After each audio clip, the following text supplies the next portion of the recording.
Hello दोस्तों, नमस्कार दोस्तों, स्वागत है आप सभी का ऑनलाइन फर्स्ट यूट्यूब चैनल पर। इस वीडियो में हम बात कर रहे हैं एक बड़ी और लेटेस्ट अपडेट के बारे में, जो कि संबंधित है यूपी टीईटी नोटिफिकेशन के बारे में, UP TGT PGT exam date के नोटिस के बारे में, साथ ही साथ योगी सरकार को कोर्ट से फटकार के बारे में, 27,000 प्राथमिक शिक्षक भर्ती को लेकर एक एक करके सारी अपडेट हम कवर करेंगे। चैनल को सब्सक्राइब करके बेल आइकन को दबा लें और वीडियो को लाइक कर दें, जिससे कि आपको रियल ऑथेंटिक जानकारी ऑनलाइन अडाफा स्टडी यूट्यूब चैनल के माध्यम से मिलती रहे।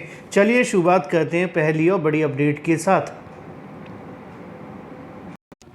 दोस्तों, इलाहाबाद हाईकोर्ट ग्रुप सी और ग्रुप डी की वैकेंसी की एग्जाम डेट की अनाउंसमेंट हो गई है। अनाउंसमेंट होने के साथ ही अब आपके पास में समय बहुत कम है और इतने कम समय के अंदर आपके पास एक बेस्ट बुक होनी चाहिए जो कि आपकी प्रिपरेशन को बिल्कुल बूस्ट कर दे। इस वीडियो में हम बात करें इलाहाबाद हाईकोर्ट की ग्रुप सी और डी के लिए बेस्ट बुक के बारे में, जो कि चक्षु प्रकाशन की है। ये बुक भर्ती परीक्षा 2025 के लिए तैयार की गई, जिसमें हिंदी, सामान्य सचेतता या इसके अलावा अंग्रेजी, गणित के साथ साथ 2450 से ज़्यादा बहुविकल्पी क्वेश्चन और 25 प्रैक्टिस सेट के साथ 3 सॉल्व पेपर देखने के लिए मिलते हैं, जैसा कि आप अपनी स्क्रीन पर देख सकते हैं। ये बुक आप सभी के सिलेबस और पैटर्न को ध्यान में रखकर ही तैयार की गई है। इस बुक में सभी मोस्ट एक्सपेक्टेड क्वेश्चंस के साथ साथ प्रीवियस ईयर क्वेश्चंस को भी कवर किया गया है। साथ ही साथ इन क्वेश्चंस की आप सभी को सटीक और सही उत्तरमाला व्याख्यात्मक हल के साथ दी जाती है। इस बुक को आप परचेस कर सकते हैं अमेजोन या फ्लिपकार्ट से या अपने नज़दीकी स्टोर से। सभी के लिंक मैंने आपको वीडियो की डिस्क्रिप्शन में दे दी हैं। आज ही परचेस करें अपनी तैयारी को और मजबूत बनाने के लिए। और पहली और बड़ी अपडेट आप सभी के लिए है शिक्षा सेवा चयन आयोग के माध्यम से। शिक्षा सेवा चयन आयोग की तरफ से इन दिनों लगातार एक न एक भर्ती को लेकर जो कार्यक्रम में जारी किए जा रहे हैं। अभी हाल ही में आप सभी ने देखा था, शिक्षा सेवा चयन आयोग के माध्यम से कई ऐसी पुरानी लंबित भर्तियां थी जिनके रिजल्ट जारी करने थे, किसी का इंटरव्यू करवाना था। ऑलमोस्ट आयोग के माध्यम से सभी परीक्षाओं को कंप्लीट कर लिया गया और जो भी इंटरव्यू से लेकर रिजल्ट के मामलों पर अटकी हुई थी उनको क्लियर कर दिया गया। फिर कल की तारीख में असिस्टेंट प्रोफेसर भर्ती को लेकर एग्ज़ाम डेट की नोटिस भी आ गई।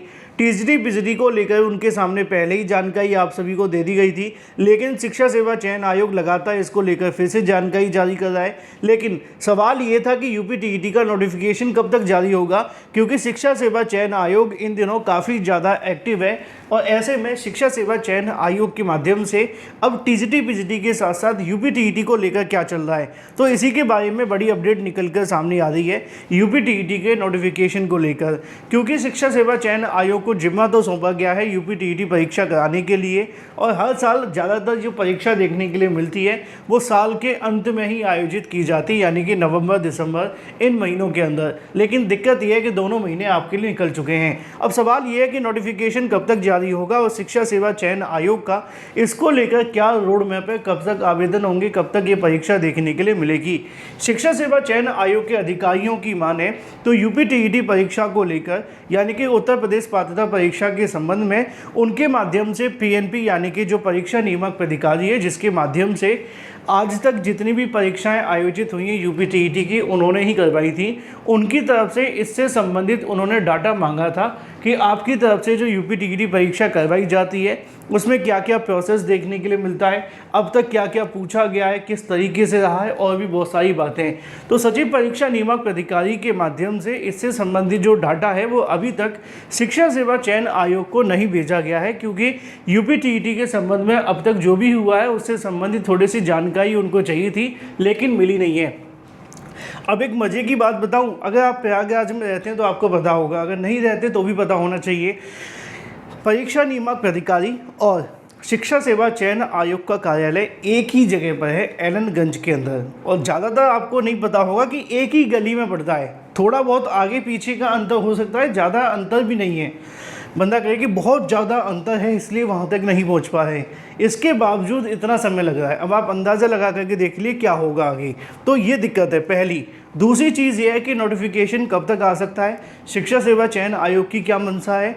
तो उनका कहना ये है कि उनकी तरफ से शासन को पत्र लिखा गया था नई शिक्षक भर्तियों के अध्याचन प्लस यूपी टीईटी के बारे में। अभी तक उन्होंने इसके बारे में कोई अपडेट नहीं दी है।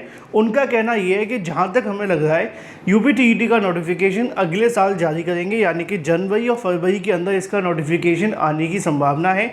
अगर जनवरी में नोटिफिकेशन आता है तो बेहतर है, नहीं तो फिर फरवरी में देखने के लिए मिलेगा। लेकिन आयोग का कहना यह भी था कि शासन की मंजूरी के 30 दिन के बाद नोटिफिकेशन जारी कर दिया जाएगा या 30 दिन के अंदर अंदर जारी कर दिया जाएगा नोटिफिकेशन। अब शासन मंजूरी अगर जनवरी में देता है तो जनवरी में आ जाएगा या फरवरी की स्टार्टिंग में जारी हो जाएगा, लेकिन 30 दिन के अंदर अंदर नोटिफिकेशन आ जाएगा। लेकिन अब ज़्यादा समय नहीं लगेगा, बस शासन को थोड़ा ध्यान देना है। अभी महाकुंभ में थोड़ा सा बिजी हैं, जैसे ही फ्री होंगे नोटिफिकेशन आ जाएगा, उम्मीद यही है।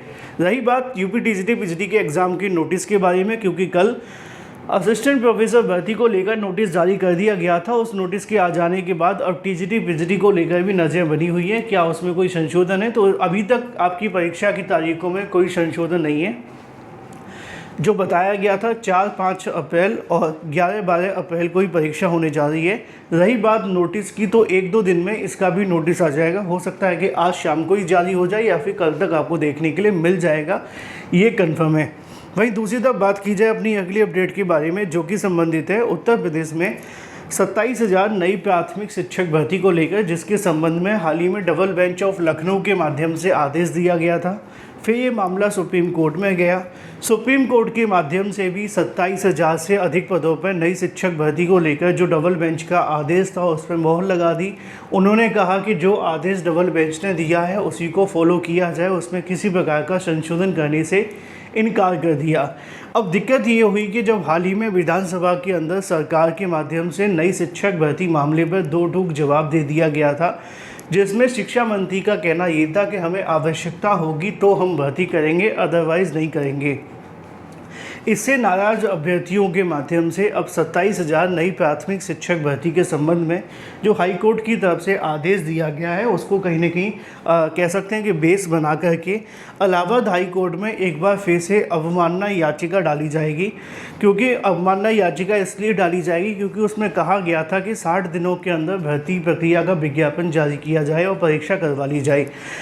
धीरे धीरे करके अगस्त में नोटिफिकेशन आया था, 4 महीने पहले हो चुके हैं। सुप्रीम कोर्ट का ऑर्डर आने के बाद भी धीरे धीरे करके समय बीत चुका है, लेकिन सरकार की मंशा लग नहीं रही है, क्योंकि उन्होंने विधानसभा में क्लियर कर दिया है कि अभी हाल फिलहाल में कोई नई शिक्षक भर्ती नहीं जारी होगी। तो ऐसी स्थिति में जो जानकारी निकल कर आ रही है अभ्यर्थियों के माध्यम से, नई प्राइमरी शिक्षक भर्ती का विज्ञापन जारी करने के लिए अभ्यर्थी कोर्ट जाने वाले हैं और उसके बाद सरकार पर दबाव बनाएंगे। रही बात इलाहाबाद हाईकोर्ट की एग्ज़ाम डेट के बारे में, अभ्यर्थियों की मांग है कि इस परीक्षा को जनवरी से हटा करके फरवरी में करवा लिया जाए, जिससे कि अभ्यर्थियों को थोड़ा और समय मिल जाए। हालांकि अभी तक इस मामले को लेकर NTA के माध्यम से कोई नया नोटिस जारी नहीं किया गया। अभ्यर्थी ट्विटर के माध्यम से मांग कर रहे हैं। तो वहीं दूसरी तरफ बिना परीक्षा के नई शिक्षक भर्तियों के अंदर नौकरियां मिल रही हैं। अजब गजब हाल है। दिक्कत यह है कि 5.5 लाख रुपए नौकरी दिलाने के नाम पर शिक्षक बनने के रूप में कहीं ना कहीं नौकरी को लेकर यहाँ पे जो जानकारी है देखने के लिए मिली है, जहाँ पे 5.5 लाख रुपए की ठगी के साथ में उसको गिरफ्तार कर लिया गया है। मामला उत्तर प्रदेश का आजमगढ़ का है। Thank you for watching this video.